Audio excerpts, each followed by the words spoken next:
From Daily Trust News Center, this is the News Hour. On News Hour tonight, coalition underway as counting of votes concludes in Osun governorship election. 3 displaced Katsina women battle hunger and poverty. Windstorm destroys 1,300 houses in Jigawa State. And on the foreign scene, fires range in France and Spain as heat waves sweep Europe. Hello and welcome to Trust TV News Hour. I am Ibrahim Yusuf.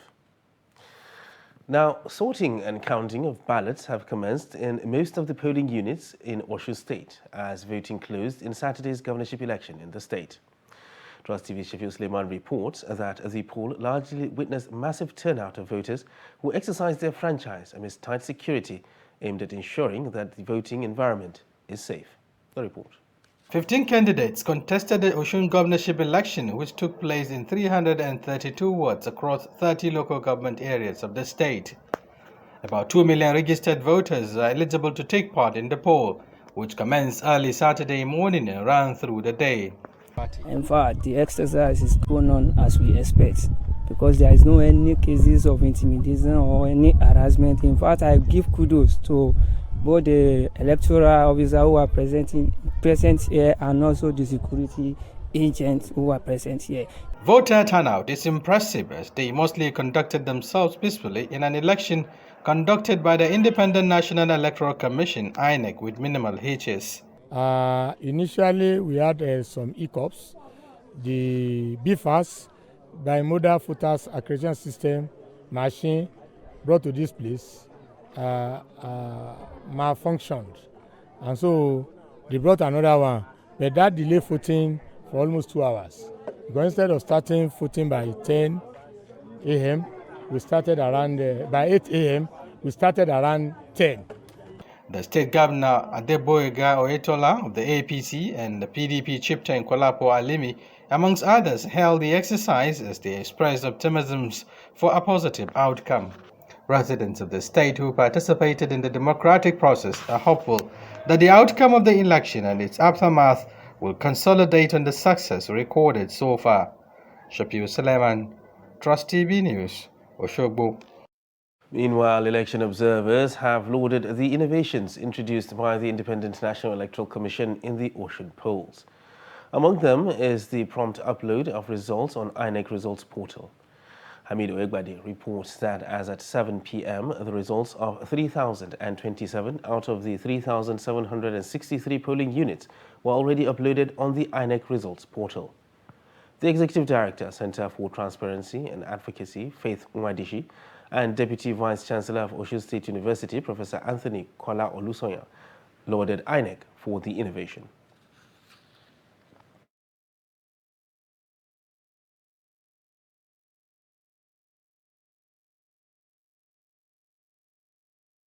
On those votes, because as soon as you finish counting at polling unit, you upload it. There's nothing they can do about it anymore. For me, it's a thing of joy. And I say for Osun people and for voters generally in Nigeria, this is a sign of positive development that you can vote, and as your result is being declared, the result is being uploaded and is viewed in real terms. And collation also is in real terms. You know, it's a positive development. It's a way that will strengthen our democracy in such a manner that it has rendered today vote rigging, ballot stealing, the result sheet snatching completely out and is ruled out forever. So we can only improve better. BVAS is the best solution today for against election rigging and to assure us of credible, fair, and good result. Data from the CDDAC observers indicate that 97% of INEC officials had arrived at their polling units by 8:30 a.m. It further shows that 79% of INEC poll officials addressed voters before the 8:30 a.m. official time of polling opening. CDDAC data indicates that in at least 92% of polling units observed critical election materials like ballot papers, biometric voter accreditation system (BVAS) devices, result sheets, ballot boxes, and the voter register were available for the conduct of the election, a marked improvement over the 83% recorded in Ekiti State. CDDAC notes that the Independent National Electoral Commission (INEC) took some steps to address some of the gaps identified in Ekiti State's governorship election last month. And still staying in Osun State, the governorship candidate of the Accord Party in the Saturday, July 16th governorship election in Osun, Akin Ogumbi, has faulted the alleged system malfunctions in the just concluded polls. Ogumbi, who cast his vote at Aidere local government of Osun State, also listed other areas where vote buying allegedly took place, including Ileogbo and Oshogbo environs. The report. The governorship candidates lamented that there was no official of the Economic and Financial Crimes Commission (EFCC) to arrest party agents who allegedly traded votes for money. He further alleged that personnel of the Nigerian police in the area failed to swing to action to effect the arrest of the vote buyers, whom he said were not far from the police. In a related development, a former Deputy Speaker of the House of Representatives, Yusuf Lasu, has faulted system malfunctions in the election. It took closely to 10 minutes before I was able to cast the vote. And I just hope during the course of the election, that process is likely going to be improved upon. Because if it takes one person for 10 minutes to cast a vote, it goes a long way that the election might go right into the night. Meanwhile, the People's Democratic Party governorship candidate Ademola Adeleke has commended the Independent National Electoral Commission (INEC) for the conduct of the election in Osun. Senator Adeleke, who cast his vote in Unit 9, Ward 2 in Ede North in the early hours of the elections, was happy with the process. Nana Muhammad, Trust TV News, Abuja. Meanwhile, Trust TV's Shafiu Suleiman is presently at the Coalition Center in Oshogbo to give us an update. Hello, Shafiu. Can you kindly give us an update on the coalition process?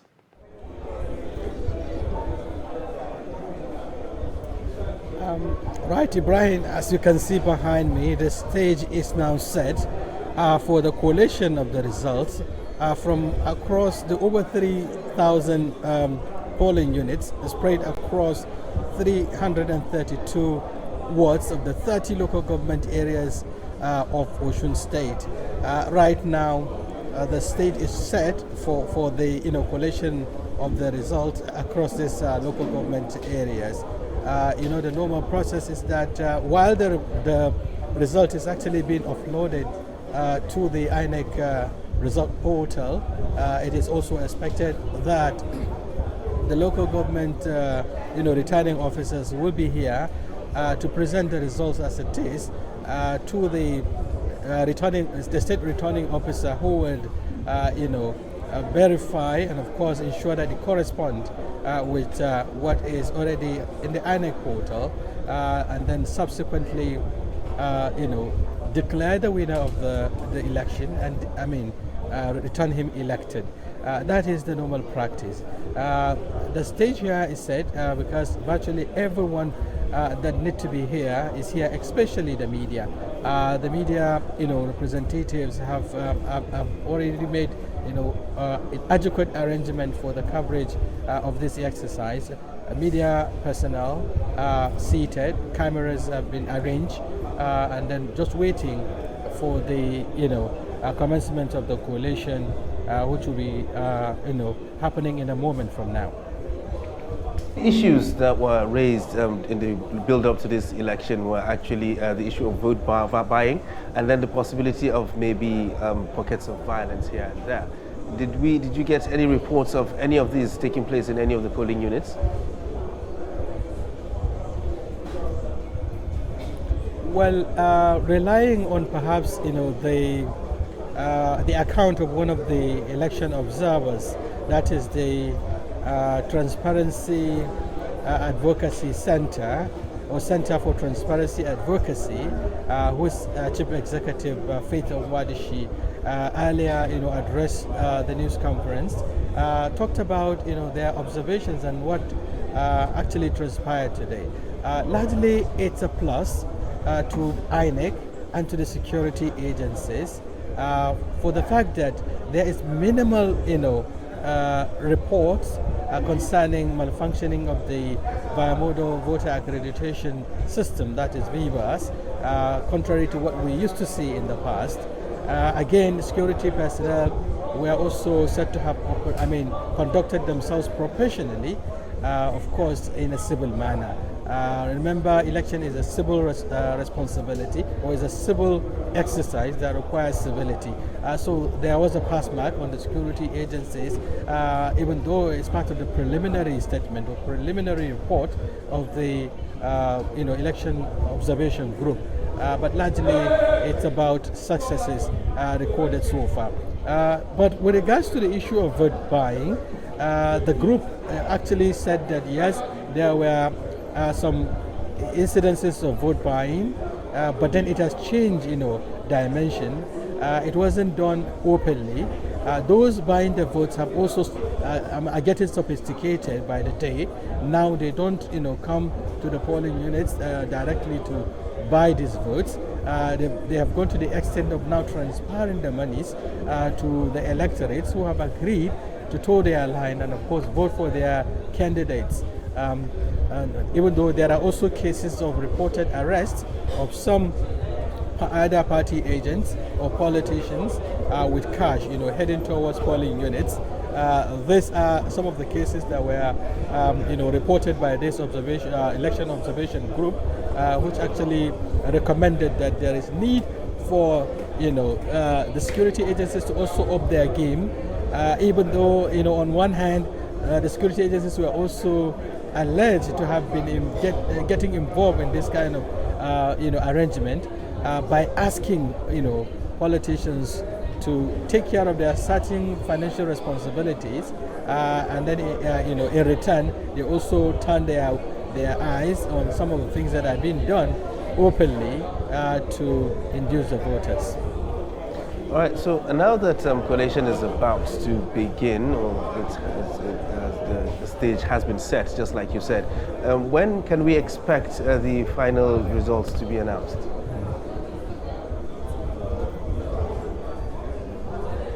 Well, going by the comments made by the INEC Resident Electoral Commissioner in Osun State, some few days ago when he was addressing a press conference, he did mention that INEC will be able to deliver this result within 12 hours. Voting has actually officially closed at 2:30 today, and then the collation, the results were being uploaded on the INEC portal, but then the actual collation, that is a manual collation, is about to take place. Remember, we have 30 local governments across, Osun State. But by and large, looking at the process and the seamless nature of it and the transformation that goes with it, some will say perhaps INEC may be close to realizing that target of delivering the result within 12 hours. But it is left to be seen how the process, would unfold. Thank you very much for that update, Shafiu. We'll touch base again once the results start trickling in. Thank you very much.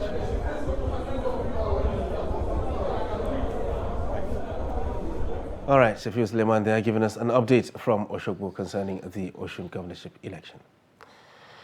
Now moving on. A Kaduna-based Islamic cleric, Sheikh Haliru Maraya, is opposed to the Muslim presidential ticket of the ruling All Progressive Congress, APC. Maraya, in an exclusive interview with Trust TV, says the same-faith ticket will further disunite Nigerians, and it contravenes the Constitution of the Federal Republic of Nigeria as amended. The report. The announcement of former Governor of Borno State Senator Kashim Shettima as the running mate of the APC presidential candidate Bola Tinubu came as a surprise to many, and it still generated reactions from different quarters. Kaduna State chapter of the Christian Association of Nigeria (CAN) during press briefing in the state rejected the same-faith ticket. Commenting on the development, Sheikh Haluri Maraya rejects same-faith ticket, also saying it contravenes the constitution and the spirit of togetherness. That particular section talks about the composition of the government at the federal level, that the composition should be done in such a way that it will promote national unity and it will also reflect the federal character of Nigeria. So going by what the APC has done, undoubtedly they have contradicted the Constitution of the Federal Republic of Nigeria, and what they have done is also at variance with the spirit of justice, fairness, and equity. The assertion of people like Maraya is that same-faith ticket will bring disunity among Nigerians, though some argue that competence of the candidate and not their religions should take precedence. However, Sheikh Haluri Maraya is of the opinion that one of the implications of same-faith ticket is mutual suspicion among adherents of different religious persuasions. The implication, one, there will be disunity.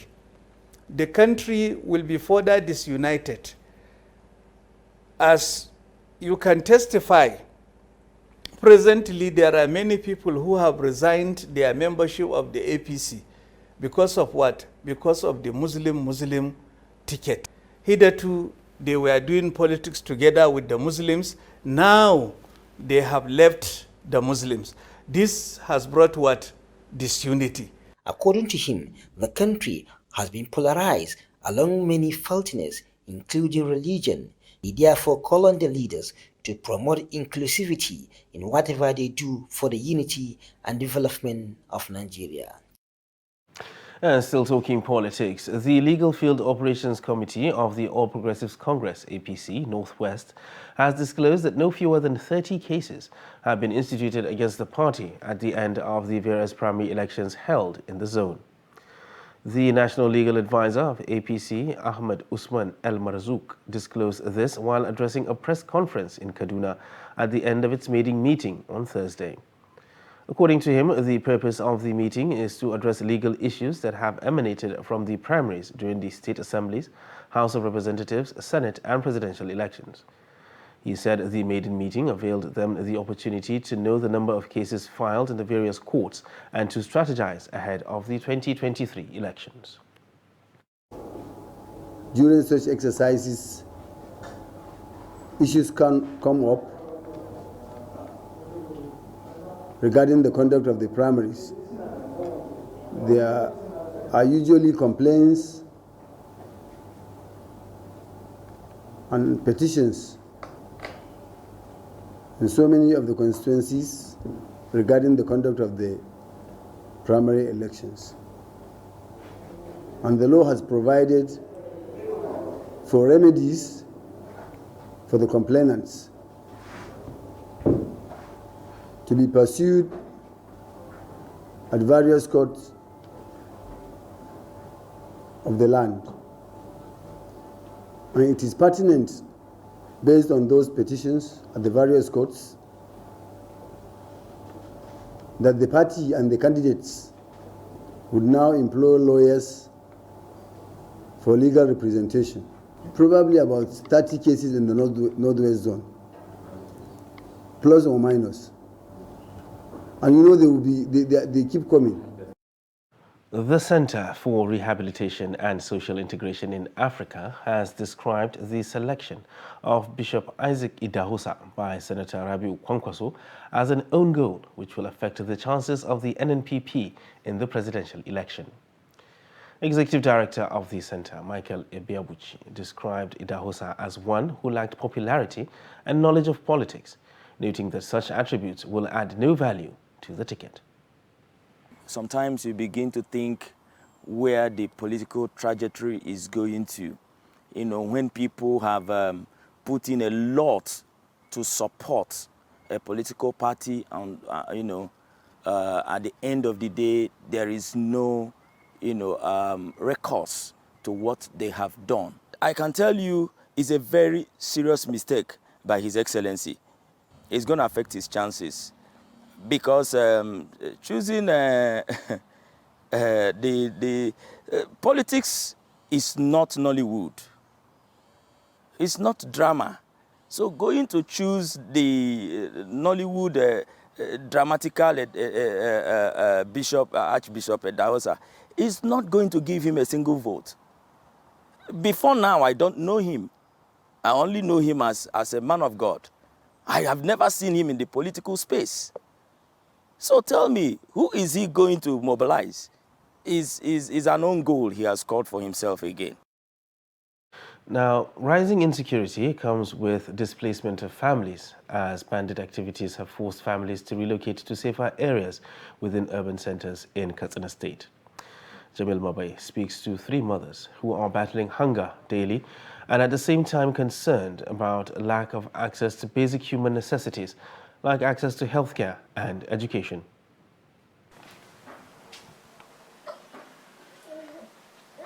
Mariam Bugaja, a mother of 3 children, spent 2 years in this uncompleted building after bandits attacked her village. Ever since, life has been unbearable. Lack of access to basic human necessities like food, access to healthcare and education has made life more difficult for Mariam. Her children and 10 other families camped in this uncompleted building. For over 2 weeks, Mariam and her children have been battling malaria. Unfortunately, she can't even afford a Panadol that cost less than $1. Talk less of going to a hospital. To be frank, we are faced with health challenges because when we fall sick, we don't have money to go to the hospital, let alone our children. We just sit at home and buy 10 naira Panadol, dissolve it in water and give to the children. This has been our life, both young and old, when we have bouts of malaria because there is no money. According to statistics by UNICEF, a total of 11,536 schools were closed since December 2020 due to abductions and security issues. These schools' closures have impacted the education of approximately 1.3 million children. This interruption of their learning contributes to gaps in children's knowledge and skills. Safara, who resides in Safana local government area of Katsina State, lost her husband while trying to rescue his relatives during an attack by bandits. At a point, she thought she was losing her sick daughter. Currently, my daughter is sick. I spent the entire day at the hospital yesterday. She's been vomiting and running a temperature because of malaria. We were scared for her life. I thought they were going to admit us.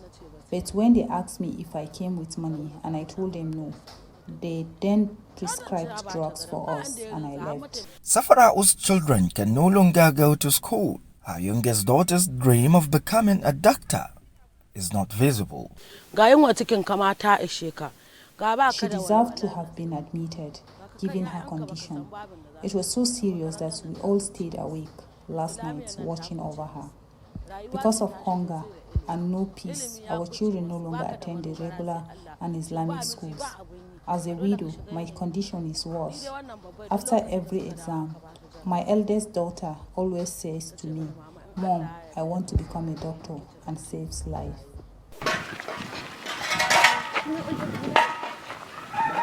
Most of the women have similar stories.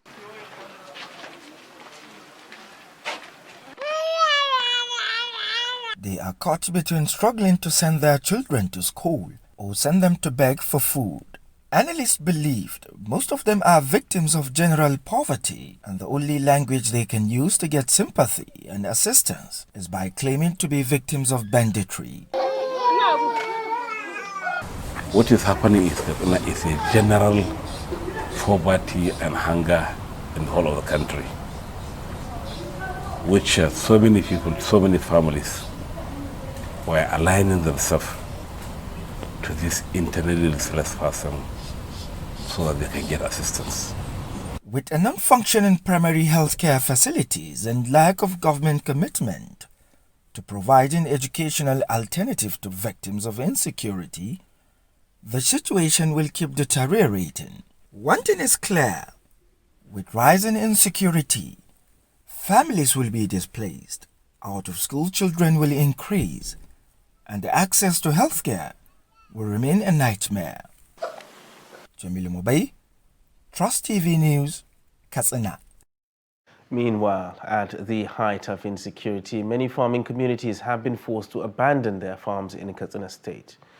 Observers foresee danger in the coming years, part of which is food insecurity. They believe governments at all levels must intensify efforts to tackle security to forestall imminent starvation and abject poverty. Abdullahi Yamadi tells us more.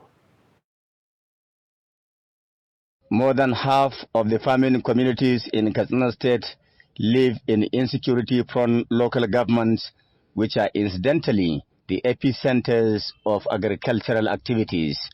Many people have been killed trying to cultivate their farms in recent weeks, and this, to stakeholders, is a very worrying trend.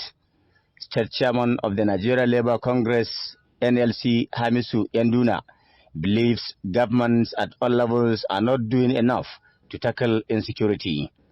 It makes food insecurity very real, and this portends dangers that have the tendency of pushing Nigeria into deep trouble. Going by what is happening in the country and the state in particular is very, very disheartening. It is very disheartening. I therefore call on our leaders, particularly the religious, political leaders, to engage in prayers. Previously, when there is problem, there is a hardship in the country, we all know that the religious leaders used to call on the Muslims and the Christians to engage in prayers so that God intervention may come. Another scenario that has the potential to descend into chaos is the ongoing ASU strike. Yanduna wants the federal government to respect its earlier agreement with lecturers to allow students of tertiary institutions to resume their academic activities. The labor leader blames the lingering strike by university lecturers to insensitivity on the part of the government.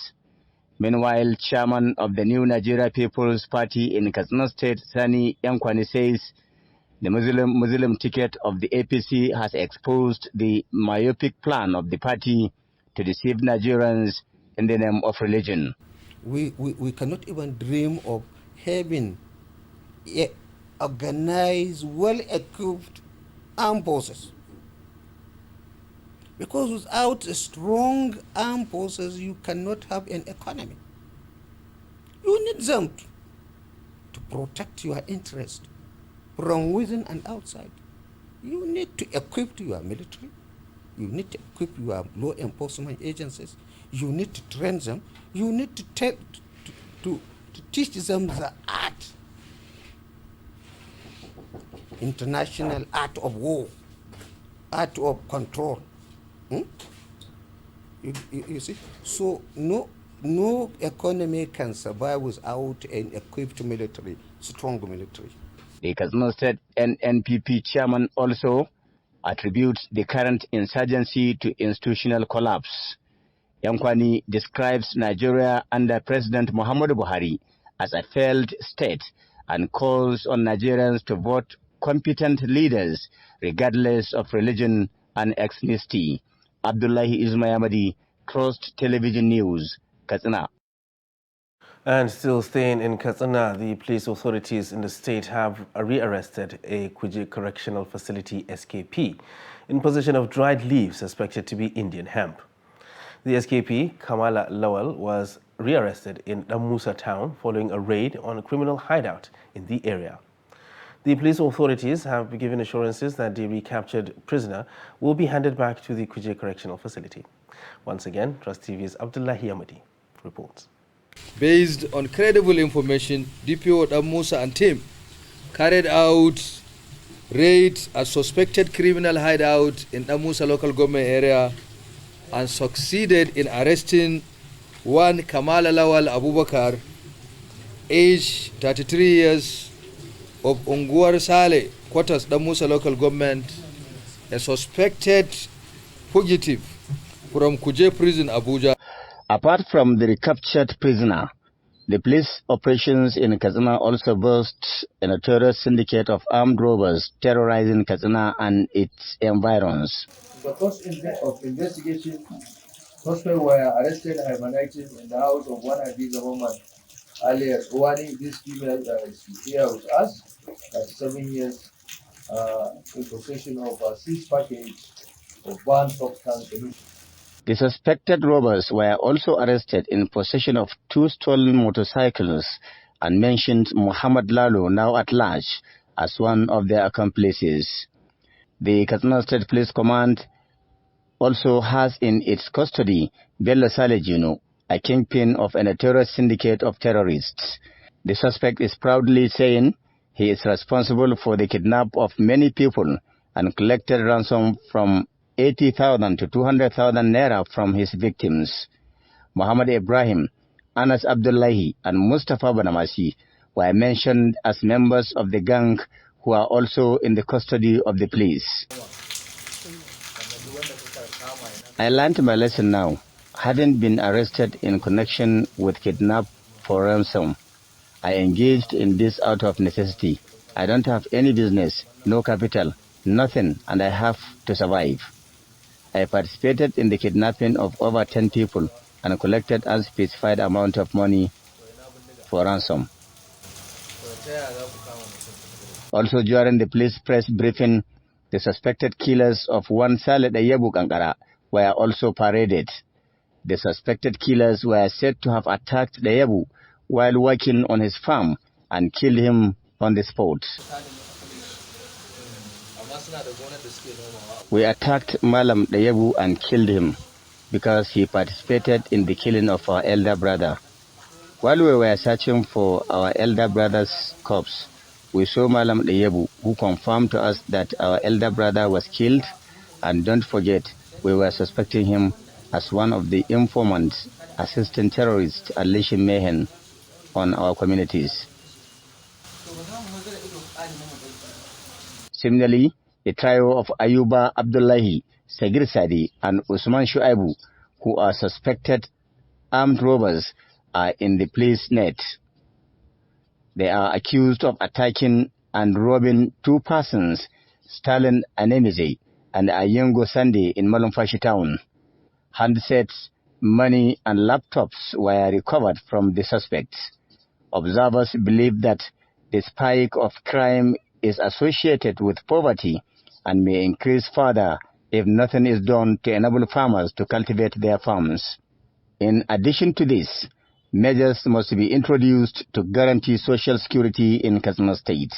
Abdullahi Ismayamadi, Closed Television News, Katsina. Meanwhile, bandits have kidnapped 2 more priests of a Catholic church in Kaduna State. The 2 priests, Reverend Father John Chetnum and Reverend Father Donatus Cleopas, were reportedly abducted on Friday evening in Jere local government area of the state. The abduction comes less than 2 weeks after another priest, Reverend Father Emmanuel Silas, was kidnapped by bandits from the parish rectory of the St. Charles Catholic Church, Zamna, in Kauru local government area. Although the security agencies have yet to confirm the incident, the Chancellor of the Kafanchan Catholic Diocese, Reverend Father Emmanuel Okolo, confirmed the abduction. In a statement, Okolo said the 2 priests were kidnapped by bandits at about 5 p.m. on Friday while they were on pastoral duty at the rectory of Christ the King Catholic Church, Yadingaru. A joint task force in Zamfara State has begun the enforcement of the ban on the use of police spy number plates with a view to ensuring total compliance. Head of the task force and Assistant Commissioner of Police in charge of operations, Ilya Doma, who spoke to newsmen through the command spokesperson, SP Muhammad Shehu, said the order banning the police spy number plates is part of efforts of the Inspector General of Police to strengthen internal security in the country. The report. The Joint Task Force, saddled with the responsibility of ensuring total compliance with the ban on the use of police pipe plate number in Zamfara State, consists of the police, personnel of the Federal Road Safety Corps and the Nigerian Security and Civil Defense Corps. The Joint Task Force has hit the ground running by embarking on monitoring within Gusau, the state capital, to assess the level of compliance with the order in the state. It also said that the area commanders and divisional police officers have been directed to ensure they retrieve the police pipe plate numbers in their area of jurisdiction. The police public relation officer, Muhammad Shehu, disclosed that the mandate of the Joint Task Force is only to retrieve the police pipe plate numbers but not to arrest anyone. The Zamfara State Police Command, in collaboration with other security agencies, especially the Road Safety, the Civil Defense and others, have resolved to work in synergy, to work together, to work in collaboration with all sense of commitment and professionalism to ensure that this order is enforced to the latter. And then the IGP's mission, ambition to strengthen the internal security architecture of this country is also achieved to the latter. The Joint Task Force appealed to members of the public to cooperate with the security agencies to help restore peace and security in Zamfara State and the country at large. Meanwhile, the Akwa Ibom State Police Command says it has rescued 28 fishermen kidnapped by a 5-man gang in Akwakwa in Urwa local government area of the state. Speaking during a press conference in Uyo on Friday, the Commissioner of Police in the state, Olatwe Durosimi, said the fishermen were rescued from the creeks where they were held hostage by pirates who normally pose as fishermen for over 8 hours. Durosimi said immediately the command received an intelligence report on the incident, it drafted marine officers who were able to rescue the hostages. Narrating their ordeal, some of the victims said the kidnappers dispossessed them of cash running into millions and other valuables. You're watching Trust TV News Hour. And still to come on the news, Gombe farmers call for support to boost nut farming. Details of this and more after the break. Do stay with us. As the 2023 elections draw near, remember, evil prospers when good men and women only wish for peace, but never take a step to make peaceful elections happen. Are you a father? Are you a mother? What are you saying to your children as elections approach? Have you warned them not to let themselves be used to cause violence? Have you explained to them what the consequences of electoral violence might be? Do your part to make peaceful elections happen. Talk to your children.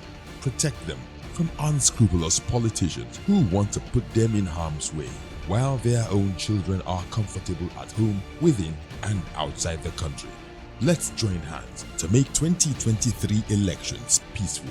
This message is from the National Orientation Agency, NOAA.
Welcome back, and thanks for staying with us on Trust TV News Hour.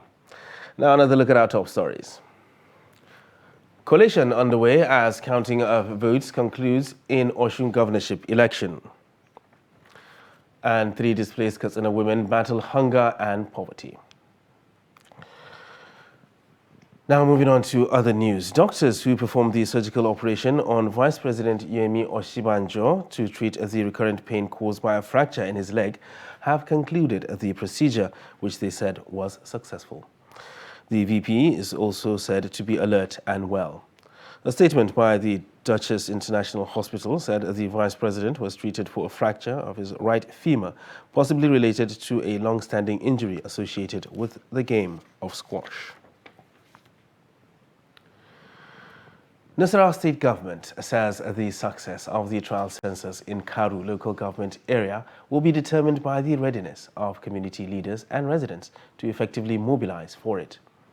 Deputy Governor of the state, Emmanuel Akabi, stated this during a town hall meeting on the trial census at the palace of the Esu Karu in Karu local government area.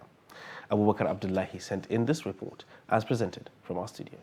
While admitting that the failure of the trial census in Karu local government area will be a failure to Nasarawa State, the State Deputy Governor, Emmanuel Akabi, said government is taking the exercise with all seriousness and called on the people of the area to make it their business by providing necessary assistance to personnel of the National Population Commission to enable them achieve the expected result.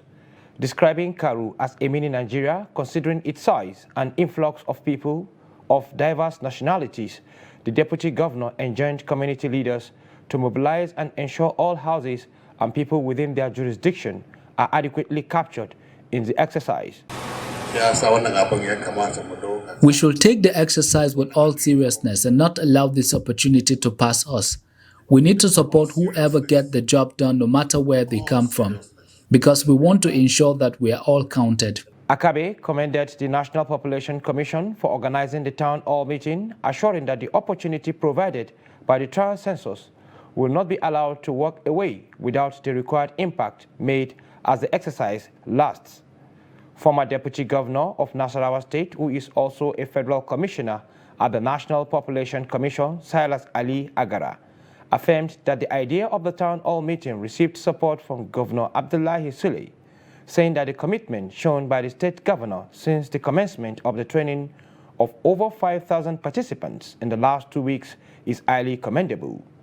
According to the NPC Commissioner, Karu is the only local government chosen among the states in the north-central geopolitical zone as pilot of the trial exercise and called for maximum support from residents of the area to personnel of the Commission. The Commission is happy with the gathering and contributions of Nasarawa State Government and traditional rulers, which will reduce our assignment in the proposed census.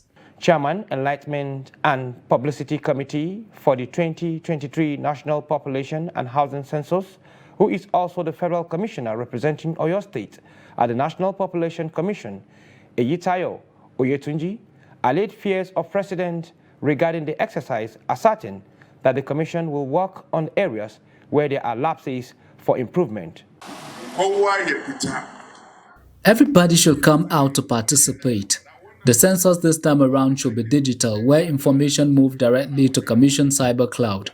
The population is already high here in Karu, and we need something that improves our peace, such as water supply, electricity, firefighting equipment, among others, to run our lives without challenges. On their part, Chairman of Karu Local Government Council, James Thomas, and the paramount ruler of Karu, pharmacist Luka Panyo Baba, pledged support for the trial census. Bambara nut, also known as Vigna subterranea, belongs to the legume family, believed to have originated somewhere between West and Central Africa. Though common within the sub-region, not much is known about it in terms of how it is cultivated and packaged, as well as the business potential in the nut. Ibrahim Ismail visited some farmers on their farmlands in Bojude village, a Bambara nut farming hub in Gombe, and reports that farmers are making ends meet through this fruit crop. The report. Bambara nut production is a thriving business in northern Nigeria, with Gombe being among the top producers. Located about 43 kilometers away from the city of Gombe, Bojude district is a farming hub for Bambara nut. Majority of the population of Bojude are Bolewa tribe. The district is in Gombe North, specifically in Kwame local government area of the state. Bolawa are known for their productivity in Bambara nut farming. This Bambara nut plant is just 3 weeks old. It was planted at the beginning of June 2022. And the farmer here said his farmland is almost 4 hectares and he planted almost 80 moods of crops. Muhammad Ajia is a 40-year-old. He has been a bambara nut farmer for more than 2 decades. I am happy because I have benefited a lot from it, including my family. I got married from the proceeds and sponsored my daughter's wedding. I also give zakat offerings annually and it is nutritious. Bambara nut is used for preparing meals like danwake and we, the Bolawas, cook desi. Musa Balarabe is a bambara nut farmer who has used the proceeds to venture into grain selling. He also said profit from bambara nut farming funded his education and built him a house. I used to accompany my parents to bambara nut farm since I was 10 years old. I am a bambara nut farmer. Bambara nut farming is less expensive. We do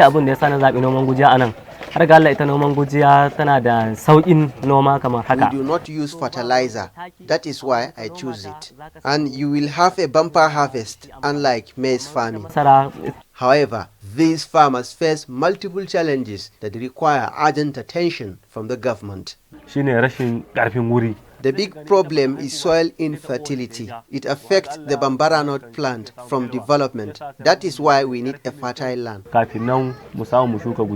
This bambara nut plant needs insecticides. We also need other inputs to clear the grass. The district head advocates for a better life for the Bojude bambara nut farmers through incentives like loans, grants, and other interventions.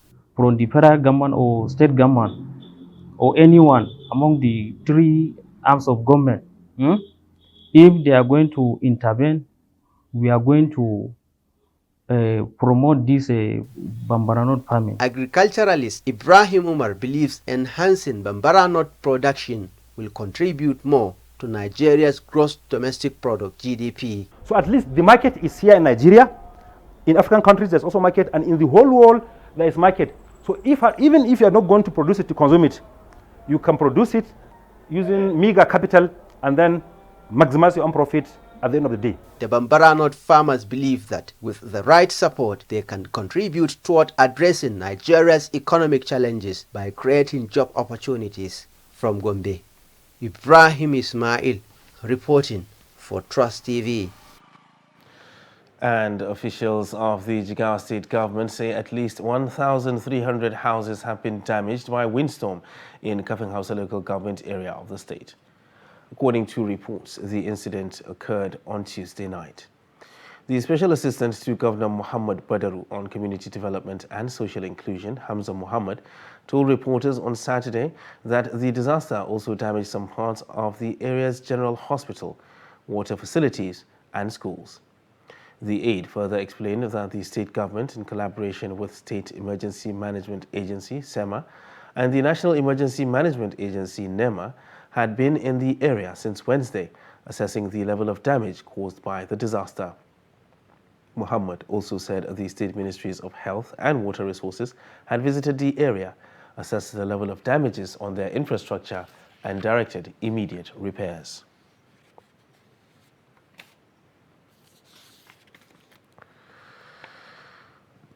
Let's now join Chiamaka Nwafo for business news.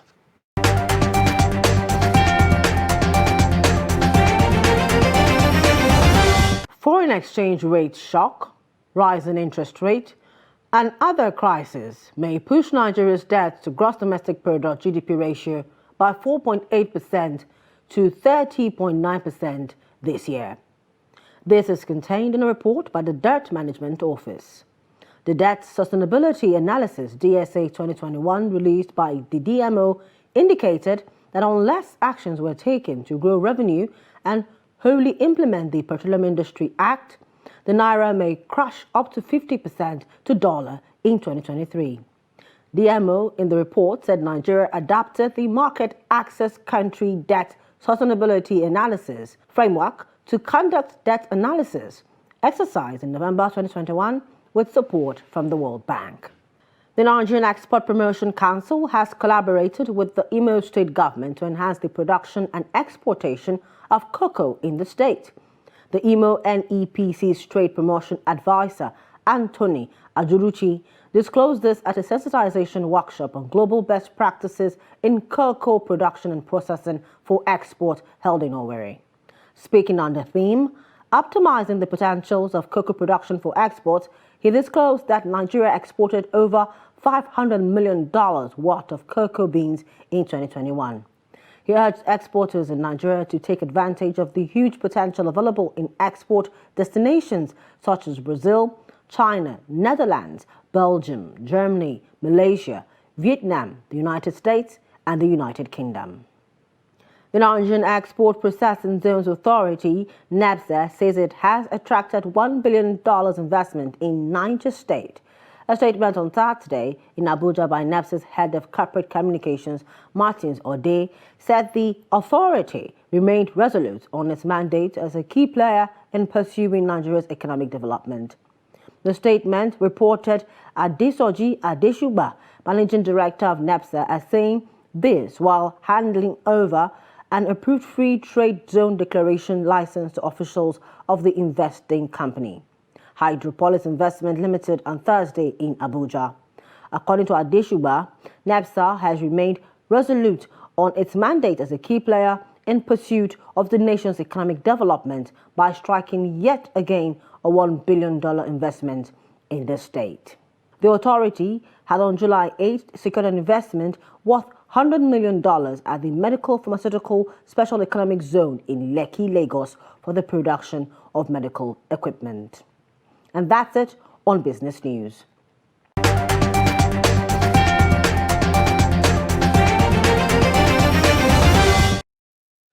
And now for a look at the foreign scene, where wildfires raged in southwestern France and Spain on Saturday, forcing thousands of people to be evacuated from their homes as blistering summer temperatures put authorities on alert in parts of Europe. More than 12,200 people had been evacuated from France's Gironde region by Saturday morning as more than 1,000 firefighters battled to bring the flames under control, regional authorities said in a statement. Wildfires have torn through France in recent weeks, as well as other European countries, including Portugal and Spain. Nearly 10,000 hectares of land was on fire in the Gironde region on Saturday, up from 7,300 hectares on Friday. In neighboring Spain, firefighters were battling a series of blazes on Saturday after days of unusual high temperatures, which reached up to 45.7 degrees Celsius. The nearly week-long heat wave has caused 360 heat-related deaths, according to figures from the Carlos III Health Institute. U.S. President Joe Biden has assured of the United States' commitment to remain engaged in the Middle East in an address to Arab leaders. On Saturday, capping his first visit to the region as president amid rising global instability. In his remarks to the Gulf Cooperation Council in Saudi Arabia, Biden said the U.S. will not walk away and leave a vacuum to be filled by China, Russia, or Iran. The president's remarks, in which he laid out the U.S. framework for engagement in the region, followed a 4-day trip to the region, Mr. Biden's first since taking office. Biden spotlighted new challenges facing the region and the globe in his address, including the global effects of Russia's invasion of Ukraine and Iran's pursuit of a nuclear weapon. So that we can target our resources, rebuild trust, and deliver real results. And we will operate in the context of the Middle East as it is today, a region more united than it has been in years. The GCC is a prime example of that. Now let's join Adeni Ajishafe for sports news.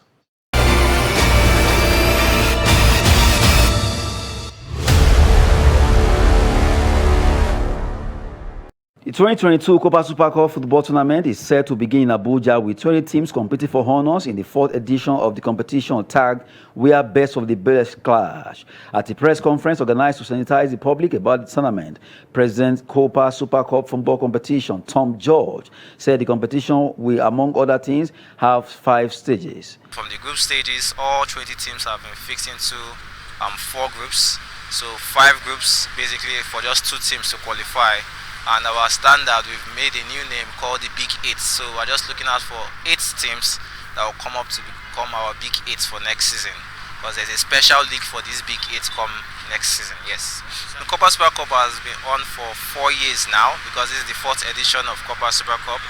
And the brains behind it is just basically development. I've been eager to work with some teams when younger, and we've seen Nigeria has a lot of talent, but it's difficult for most of these top organizations, referring to like NFF, to go all down to the grassroots level to actually get this player. So the vision is to actually go down to the grassroots level, bring up these players and showcase them to the world. The group stage draw revealed that teams like Suicide Squad, Zanga FC, Bolas FC, Senshi FC, Tough Arena FC and others will battle for supremacy. Suicide Squad won the most consistent team award during the award ceremony for last season, while Budget FC also won an award. Expectations are high for this season as teams are ready to battle for honors in the expanded grassroots football league, according to Effiong Akwao of Suicide Jubril Squad. Copa tournament is one of those tournaments that we like to be associated with because of the standard they have set. So definitely we know every year is bigger, is better. We have an expanded season with more teams. So definitely we'll have to regroup and get our available players in the right shape and mentality to go into this game. Yes, indeed, because we want to be the best team in Abuja grassroots, and it was quite disappointing for us to narrowly miss out on becoming champions. But we believe that we have learned from our mistakes of last year and we'll go again this year. Copa Super Cup will run from 23rd July till 13th August 2022 in Abuja. That's Sport News. I am Adeni Ajishafe.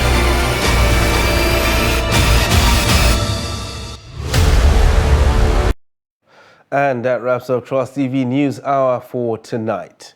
For more news, you can subscribe to watch us live on YouTube and, of course, follow us across all our social media platforms. I am Ibrahim Yusuf. Have a lovely evening.